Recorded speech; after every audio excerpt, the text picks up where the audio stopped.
ಈಗ ನಮ್ಮ ಮತದಾನ ಕೇಂದ್ರದಲ್ಲಿ ನಮ್ಮ ಬಿಜೆಪಿಯ ಶಾಸಕರಿಗೆ ಸುಮಾರು 47 ವೋಟನ್ನು ಹಾಕುವಂಥದ್ದಕ್ಕೆ ನಾವು ವಿಪ್ಪನ್ನ ಕೊಟ್ಟಿದ್ರಿ. 47 ಜನನು ನಮ್ಮ ಬಿಜೆಪಿ ಅಭ್ಯರ್ಥಿಗೆ ಮತ ಹಾಕಿದ್ದಾರೆ ಅನ್ನೋ ಮಾಹಿತಿ ಇದೆ.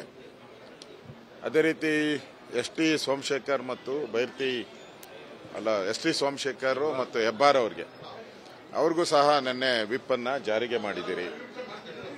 ಅವರ PA ಮೊಬೈಲ್ಗೂ ನಾವು SMS ಮಾಡಿದಿರಿ.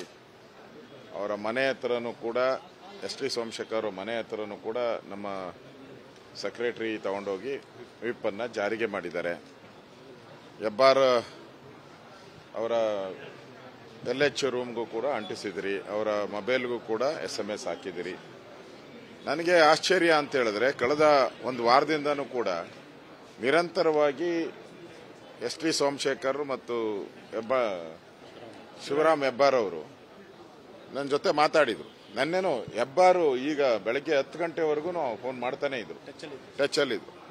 ನಾವು ಮಾತಾಡಿದಾಗ ಫೋನ್ ಮಾಡೋರು, ಇಲ್ಲ ಬರ್ತೀರಿ, ಪಾರ್ಟಿಗೆ ದ್ರೋಹ ಬಗ್ಗೆ ಅಲ್ಲ, ತಾಯಿಗೆ ದ್ರೋಹ ಬಗ್ದಂಗೆ ನಾವು ಮೋಸ ಮಾಡಲ್ಲ, ಆ ಥರದ ವ್ಯಕ್ತಿಗಳಲ್ಲ ನಾವು ಅಂತ ಎಲ್ಲ ಹೇಳಿದರು. ಮೊನ್ನೆನೂ ಸೋಮಶೇಖರ್ ಮಾತಾಡಿದಾಗೂ ಕೂಡ ಹೇಳಿದರು, ನಾವು ಯಾವುದೇ ಕಾರಣಕ್ಕೂ ಮೋಸ ಮಾಡಲ್ಲ, ಹಂಗೇನ ಮಾಡೋದಿದ್ರೆ ನಿಮ್ಗೆ ಹೇಳ್ತೀನಿ ಅಂತ ಎಲ್ಲ ಹೇಳಿದರು. ಇವತ್ತು ಇನ್ನೂ ಹೆಬ್ಬಾರ್ ಅವ್ರದ್ದು ಇನ್ನೂ ಗೊತ್ತಿಲ್ಲ. ಆದರೆ ಎಸ್.ಟಿ. ಸೋಮಶೇಖರ್ ಅವರು ಅಡ್ಡ ಮತದಾನ ಮಾಡಿದ್ದಾರೆ ಅಂತ ಹೇಳಿ ಮಾಹಿತಿ ಬಂದಿದೆ.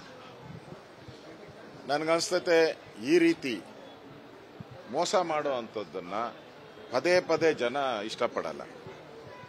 ಎಸ್.ಟಿ. ಸೋಮಶೇಖರ್ ಅವರು ಕಾಂಗ್ರೆಸ್ ತೊರೆದು ಬಿಜೆಪಿಗೆ ಬಂದಿದ್ರು, ಮಂತ್ರಿಯಾಗಿ ಅಧಿಕಾರವನ್ನು ಅನುಭವಿಸಿದ್ದಾರೆ. ಅದರಲ್ಲೂ ಪ್ರತಿಷ್ಠಿತವಾದಂಥ ಮೈಸೂರು ಜಿಲ್ಲೆಯ ಇನ್ಚಾರ್ಜು ಸಹ ಯಡಿಯೂರಪ್ಪನವರು ನಾವೆಲ್ಲರೂ ಕೂಡ ಕೊಟ್ಟಿದ್ರಿ.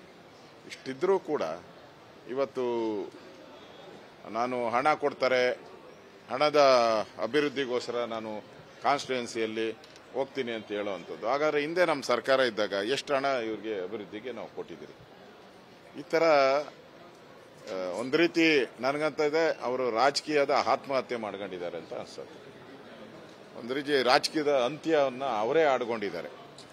ಮೊನ್ನೆ ತಾನೇ ಅವರನ್ನ ಎಲೆಕ್ಟ್ ಮಾಡಿ ಬಿಜೆಪಿ ಸಿಂಬಲ್ ಅಲ್ಲಿ ಅವ್ರನ್ನ ಎಲೆಕ್ಟ್ ಮಾಡಿ ಇನ್ನೂ 9 ತಿಂಗಳಾಗಿಲ್ಲ. 9 ತಿಂಗಳಲ್ಲೇ ಈ ತರ ಪಕ್ಷಾಂತರ ಮಾಡುವಂಥದ್ದು ಅಲ್ಲಿನ ಜನ ನೋಡ್ತಾ ಇದ್ದಾರೆ.